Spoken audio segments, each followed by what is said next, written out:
children's authors need illustrations. And so one of the resources I mentioned in my book, How to Self-Publish a Children's Book, to find illustrators is with the use of job marketplaces like Freelancer.com.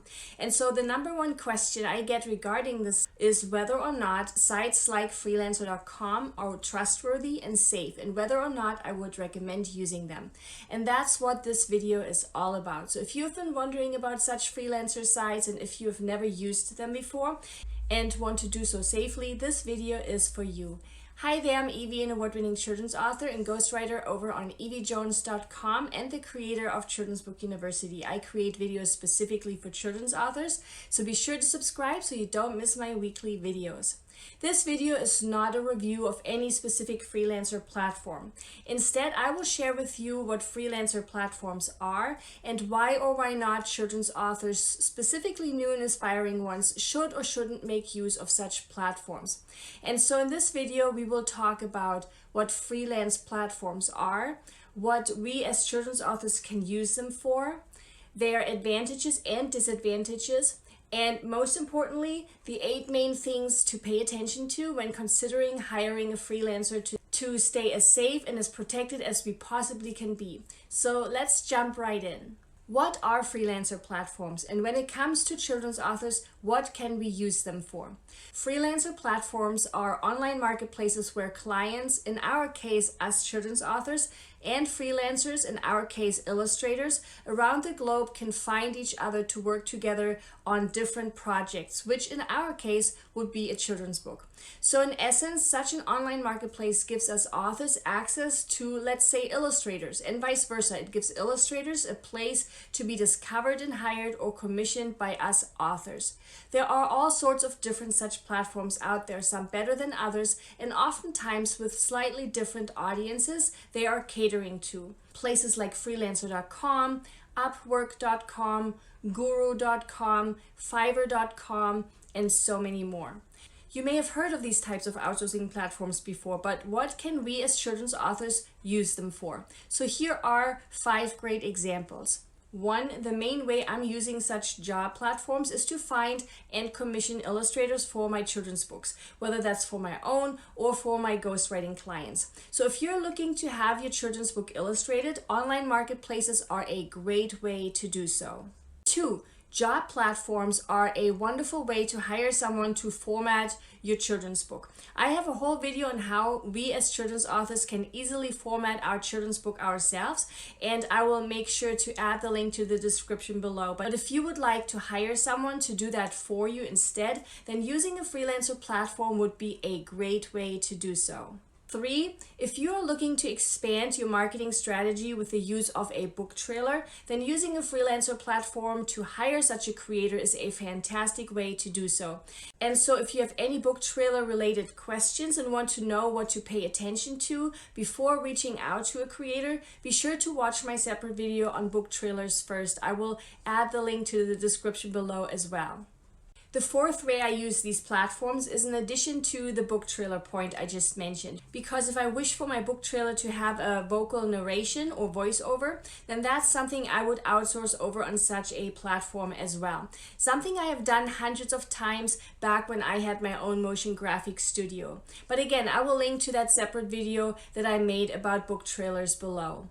And the 5th way we as children's authors can use freelancer platforms is to hire someone to create mock-up images of our cover for us. There are many sites that allow us to create mock-up images on our own, but most either don't provide us with a square image option that most of us children's authors would need, or if those sites do have a square option, they usually come with a monthly subscription. And so a quick and relatively inexpensive workaround is the hiring of a freelancer that would do that for us. So this right here is a beautiful example by Margit, one of my Children's Book University students, that showcases her beautiful cover of her book, There's a Monster on My Bed. That's a mock-up where Margit sent the freelancer the image of her cover, and that freelancer then created this mock-up. So it looks like this girl is holding Margit's book. And so mock-up freelancers have all sorts of different options to showcase our beautiful covers like this that we can then use to share on social media.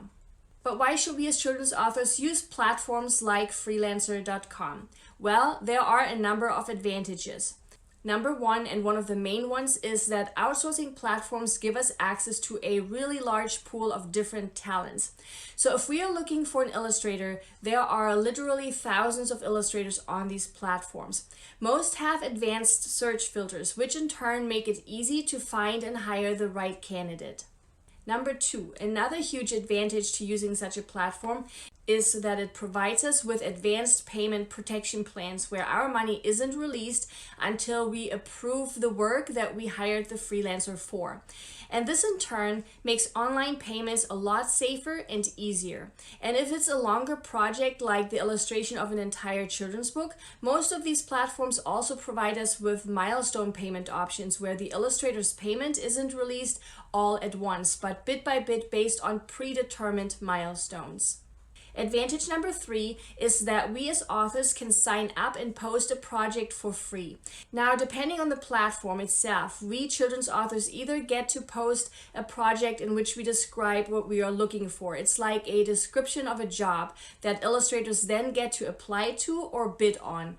Or the platform is more like a gig-based system where we as authors come in and approach an illustrator with our project description directly and hire them directly instead of having them come to us.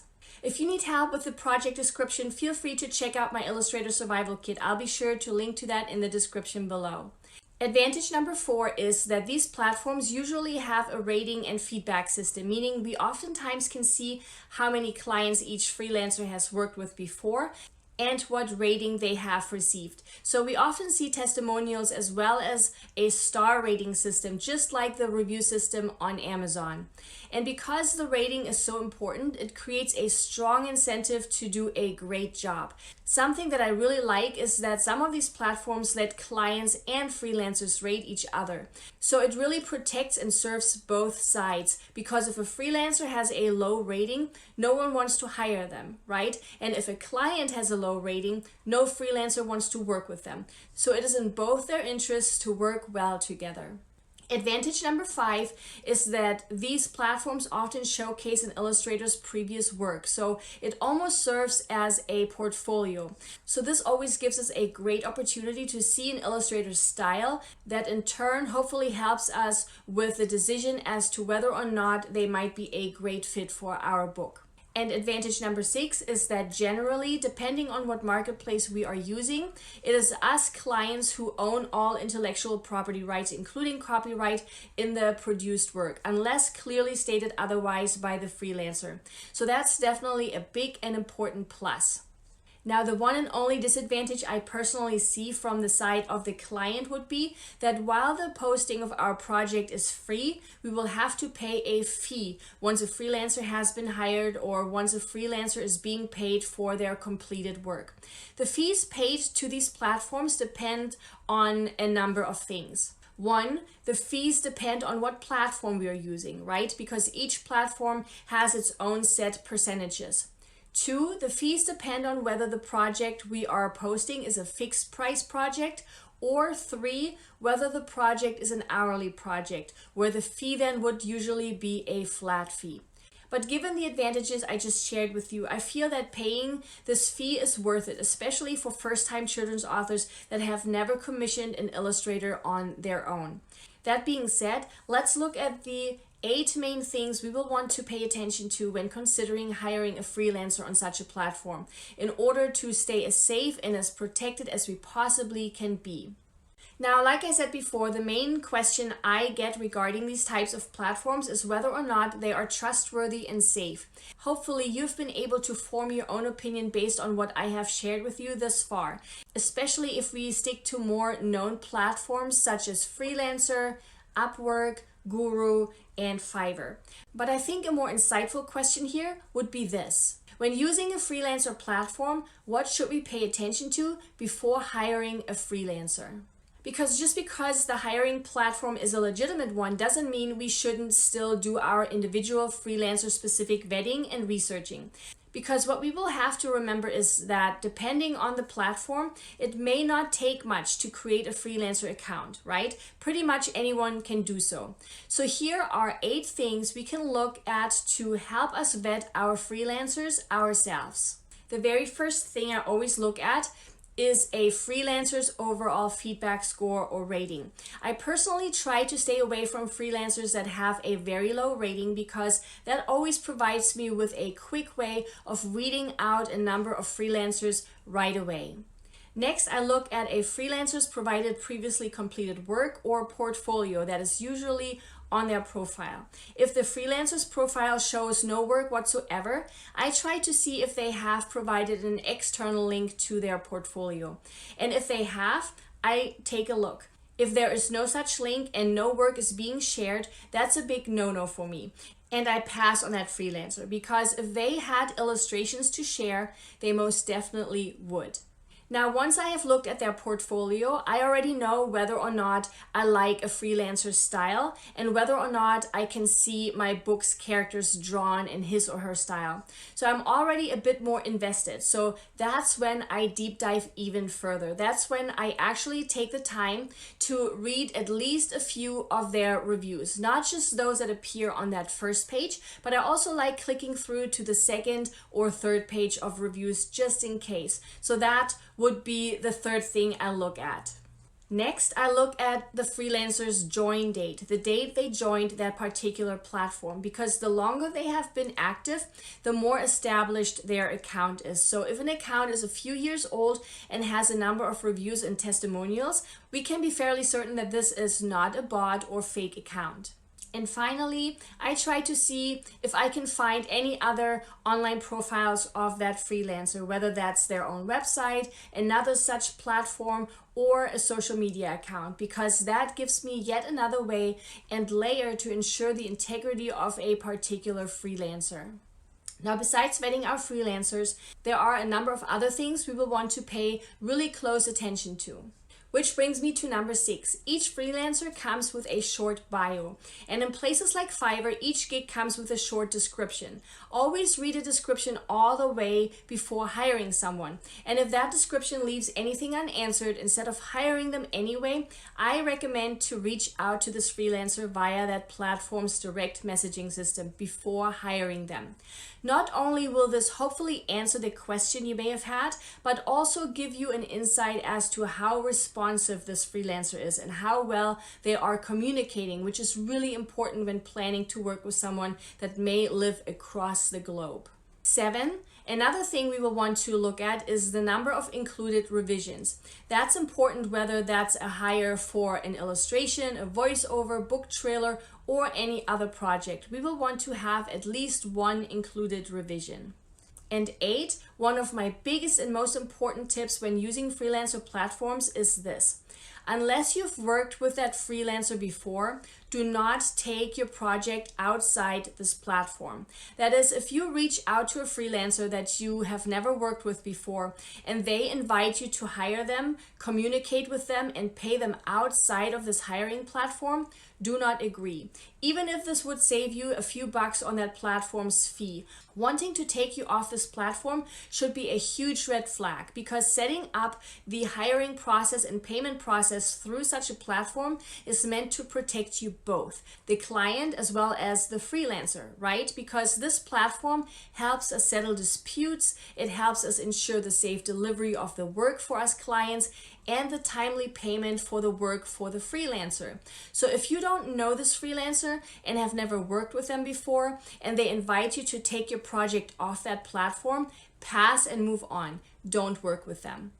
Now, having said that, once you do know a freelancer because you've worked with them before and you know that you can trust each other, you can absolutely take future projects off this platform. Because once each other's trust has been earned, you no longer need this extra layer or middleman, right? Just make sure that beforehand you set up your own Illustrator agreement among each other that you both need to sign, that you agree on the payment methods such as PayPal or Payoneer, and that you are setting up your own milestones so that you don't pay it all upfront or in one single sum. And again, if you need help with this, make sure to check out my Illustrator Survival Kit in the description below. When it comes to finding and hiring a freelancer for our beautiful children's book, using a hiring platform can be highly effective.